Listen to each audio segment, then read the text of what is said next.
to you all.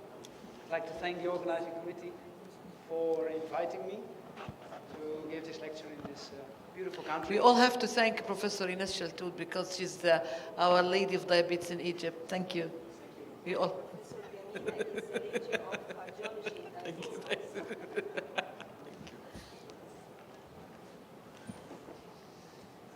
Yes, can I start? Yes, okay, it's working now. So, again, I'd like to thank the organizing committee for inviting me to give this talk in this beautiful country and this beautiful city. This talk will be focused on the psychological factors that matter in diabetes care. I'm affiliated to the University of Southern Denmark and also to Steno Diabetes Center Odense. And I have a position as honorary professor with Deakin University in Australia.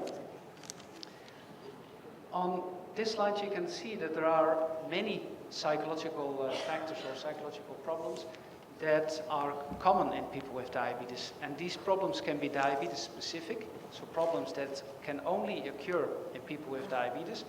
And they can also be generic. Examples of diabetes specific problems are, for example, not accepting the fact that you have diabetes, worrying about future complications of the disease, or, for example, motivational problems, not being motivated to take care. Okay, so is this better? Yes. So, for example, problems with being motivated to take care of the diabetes. Fear of hypoglycemia is another common psychological problem that occurs in people with diabetes. Hypoglycemia unawareness or fear of self-injecting and self-testing the glucose levels. Approximately 1% of the people with diabetes have an extreme fear of self-testing or self-injecting. This is a relatively small group, but a relatively small group of a large number of people is still a group to be concerned about. Another interesting and quite relevant psychological problem in people with type 2 diabetes are also perceptions of insulin therapy that are too negative and which are unrealistic. Then there are a number of psychological or psychiatric problems that deserve our attention. One of these factors that I'll address later on in this talk is depression. So a lot of our research has focused on this clinical problem. But anxiety, sleeping disorders, eating disorders, like bulimia nervosa or anorexia nervosa, sexual problems or problems at work and problems at school, and marital problems can be addressed by psychologists in the diabetes team or nurses or doctors who have extra training in this area. And what I'd like to emphasize is that if you look, for example, at the country of Denmark, approximately 50% of the patients with either type 1 or type 2 diabetes reach the treatment targets if we focus on HbA1c level, despite the fact that we have newer insulins, despite the fact that we have a lot of new oral medications, and despite the fact that we have really better treatment techniques like insulin pumps. And this means that there are other factors that are barriers towards good glycemic control. So a good medication can only be a good medication if it is used in the right way. And I think in people with psychological problems, these problems can be real barriers that result in suboptimal glycemic control and then later on complications of the disease. So this presentation will be focused on depression. I'll talk about the prevalence. It's a common problem in people with diabetes. I'll give you the results of longitudinal studies, but I will also show you that depression in combination with diabetes is strongly associated with poor outcomes. It is a strong predictor of microvascular complications and also macrovascular complications. And the combination of both diabetes and depression is a predictor of mortality. I'll shortly discuss the mechanisms, and I'll also show to you that there are solutions available. So we can help people with diabetes with comorbid depression in many different ways. This slide will be shown quite shortly because I think with your medical background you will know what depression is, but we're talking about a severe psychiatric disorder, of course, that has a huge impact on daily life of people who are affected. not only the people who are depressed, also their family members suffer from this disease. If we then move to the area of diabetes, it's clear that having diabetes, either type 1 or type 2 diabetes, is associated with a doubled risk of getting depression. You can see this clearly here on this slide. This is a slide from a systematic review that was conducted by Ryan Anderson. You can see that having diabetes doubles the odds of depression, so that's shown here. In studies that have used a diagnostic interview, 9% of the people with diabetes suffered from a major depressive disorder, compared to 5% of controls. In the studies that have used a self-report questionnaire, more than 25% had an elevated depression score, compared to 40% of the controls. And this was also a doubled risk. This means that if you treat 10 patients with diabetes each day, 2 of them will have depression. One has a major depressive disorder, and one has a subthreshold depression. From a global perspective, this means that more than 40 million people have both diabetes and comorbid depression. A couple of years ago, we were interested in the driving factors, and the question that we answered in this study is, do people with type 2 diabetes only, without complications, already have an elevated risk of depression? And you can see here that the odds of depression were not different between the people who had no chronic disease at all and those who had type 2 diabetes only. If you compare those with no chronic disease at all with those who have type 2 diabetes and comorbid disease, a complication of diabetes, the last group has an elevated risk of depression, which is doubled, more than doubled. Later on, we conducted a systematic review answering the question, do people with recently diagnosed diabetes, so screening diagnosed diabetes, or those with impaired glucose metabolism, so pre-diabetes, already have an elevated risk of depression? You can see the results here. So if we compare those with undiagnosed diabetes and those with so this is screening diagnosed diabetes, and those with a normal glucose metabolism, there's no difference in the risk of depression. There's also no difference in the risk of depression between those with screening diagnosed diabetes and pre-diabetes, but those with longer existing diabetes have an elevated risk of depression. Later on, there was a very large study conducted in the north of the Netherlands by Meurs et al., and they found results that were quite opposite of our systematic review. So they could analyze data of more than 90,000 people. They could use a diagnostic interview, which is the gold standard for the diagnosis of depression, and they could also use fasting blood glucose levels to determine whether people had pre-diabetes or diabetes. And their results showed that people with pre-diabetes already had an elevated risk of depression. What I'd like to emphasize is that levels of diabetes distress are also quite important. So these are results from the global DAWN-2 study conducted a couple of years ago, showing that on average 40% of the people with diabetes have elevated levels of diabetes distress. And we know from experience that depression and diabetes distress often go together. So in the group of people with an elevated depression score, these also have high diabetes distress levels. So this basically supports this model. Having diabetes can lead to complications of the disease and results in the fact that you have to manage a disease on top of other life stresses, and that can lead to depression. In this other systematic review that I conducted together with Ari Nouwen, we showed that having diabetes is also associated with incident depression, so depression in the future, and that risk is 24% higher in people with diabetes. Then I'd like to ask you to think about this clinically relevant question. So if you think about your patient and the patients that you're treating, which of these patients have a really high risk to develop a new depression?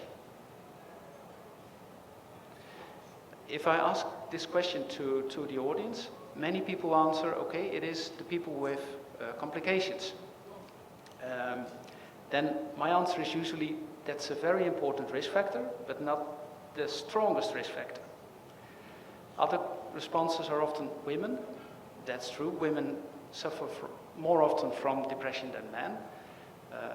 But by far, the strongest predictor is shown in this slide.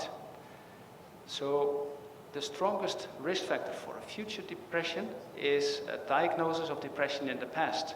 So my advice to you, to the clinicians in the room, is be particularly aware in those with depression symptoms or anxiety symptoms or sleep problems in the past. This is the most vulnerable group where more attention is needed. And in this group, these symptoms can be a real barrier for good glycemic control. So you can see in this slide that 66% of those who had a high depression score at baseline had a high depression score later on in one of the 2 follow-up assessments.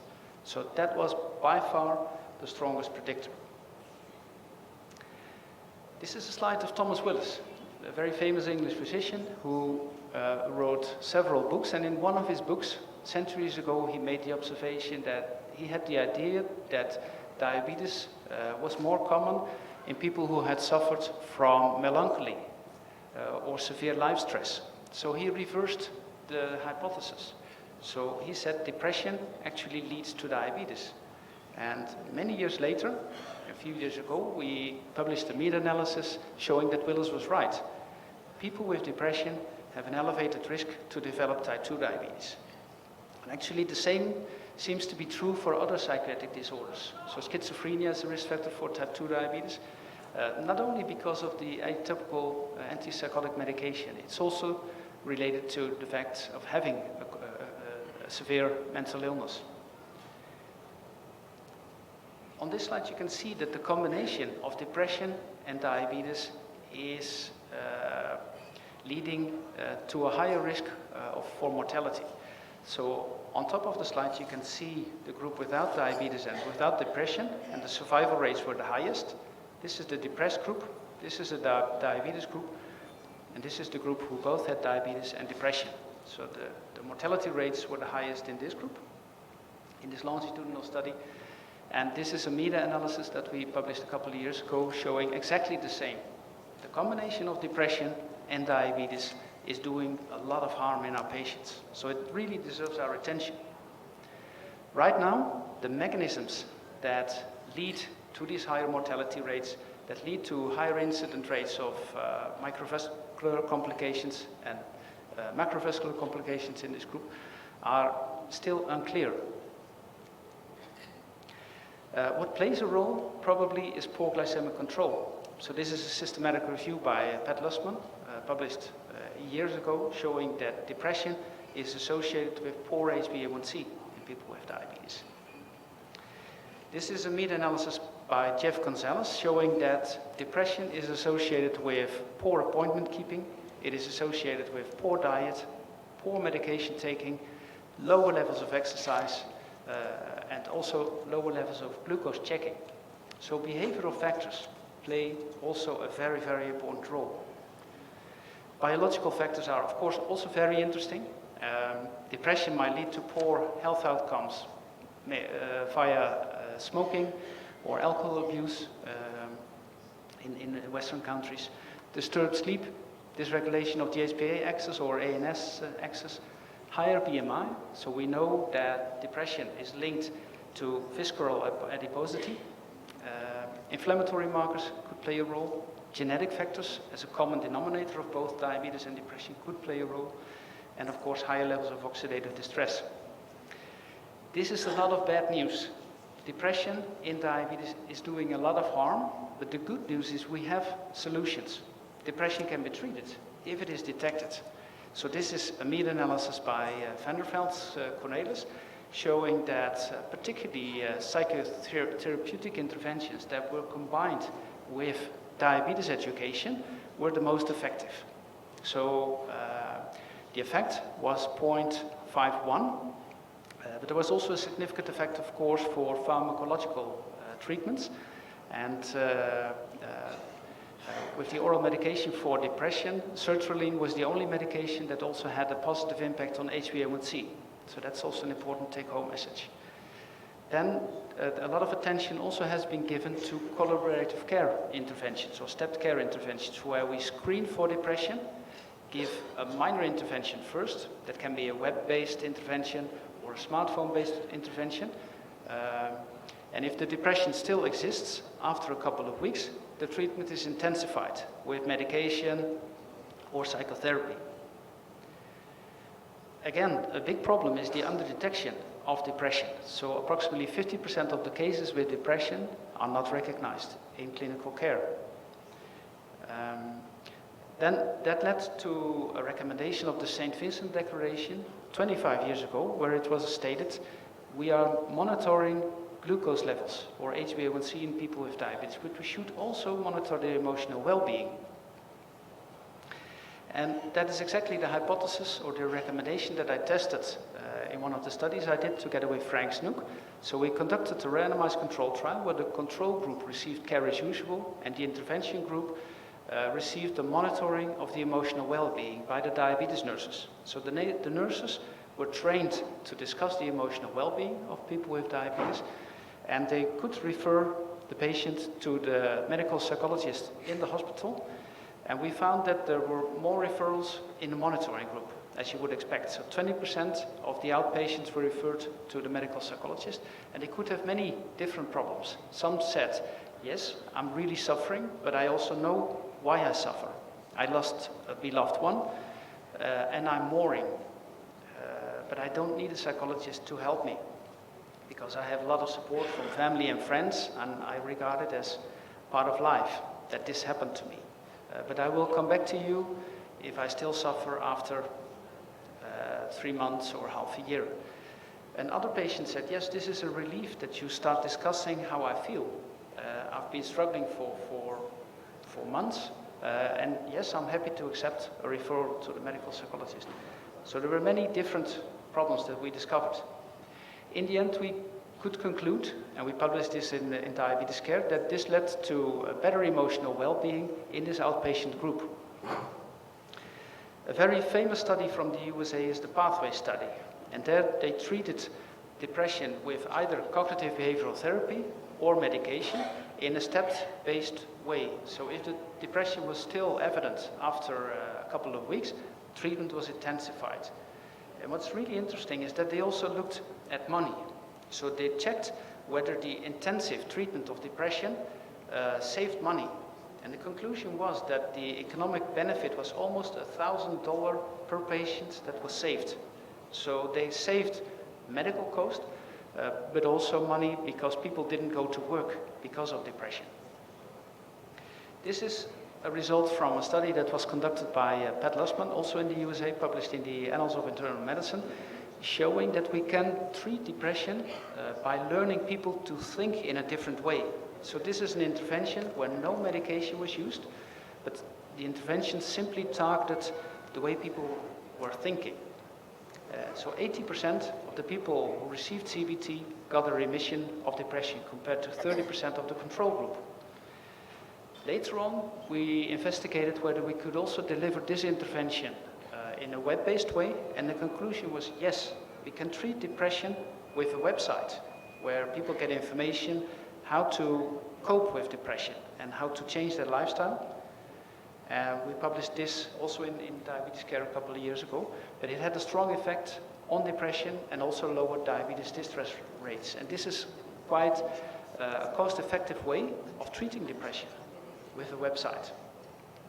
We also studied whether we can help people with depression by training them in mindfulness. Mindfulness is different from CBT. In CBT, people learn to think differently in a more rational way with more helpful thoughts. In mindfulness, people learn just to observe their thoughts, to relax, and to live more in a mindful way and to reduce stress in their life. So this was also an effective intervention that can be employed. What I would like to emphasize as a medical psychologist is that we need more psychologists in diabetes care, and we need to train these psychologists. So many psychologists are not trained to work in a hospital setting. They don't know what diabetes is, and they don't know the difference between type 1 and type 2 diabetes. They don't know what hypoglycemia is or what insulin does in the body. And therefore we launched a master in medical psychology in 2006 at Tilburg University, and these psychologists are trained to work in a hospital. So, and I realize that you cannot see my slides, so I apologize for that. So this was actually one of my last slides. I'd like to conclude that depression is really a common problem in people with diabetes that should be targeted, because it is a treatment barrier that is associated with incident micro and macrovascular complications and higher mortality rates. Thank you very much.